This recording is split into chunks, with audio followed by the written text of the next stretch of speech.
પરસોત્તમ રૂપાલાની વાંકાનેરમાં સભા યોજાઈ હતી, જેમાં વિવિધ જ્ઞાતિ સમાજ અને સંગઠનના લોકોએ તેમનું ભવ્ય સ્વાગત કર્યું।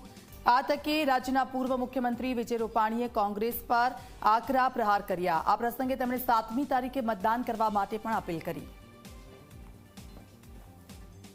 આ ચૂંટણી આપણા માટે મહત્વની ચૂંટણી છે અને જ્યારે રાજકોટ એ ગુજરાતનું પાવર હાઉસ છે, રાજકોટ સૌરાષ્ટ્રનું પાટનગર છે અને રાજકોટમાંથી જ્યારે રૂપાલા સાહેબ જેવા ખરીખમ મક્કમ નેતા આપણા લોકસભાના ઉમેદવારો હોય એમને જંગી બહુમતીએ આપણે ચૂંટવાના છે।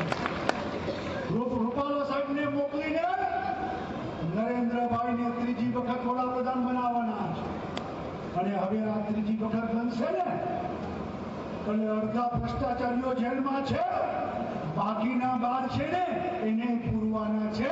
માટે નરેન્દ્રભાઈ 100 રૂપિયાનું મામૂલી દાન પણ આપણે દેવું હોય ને તોય ગોર બાપા આપણને એવું કહે છે કે બોલાવો તમારા ઘરનાને આપણે સંકલ્પ કરાવવો પડશે। એકલા દાન દેવાની મનાઈ છે। 100 રૂપિયાના દાનમાંય ગોર બાપા સંકલ્પ કરાવતા હોય સજોડે તો આ તમારા એક મતને કારણે હિન્દુસ્તાનનું રાજ બને, હિન્દુસ્તાનનો તાજ મળે।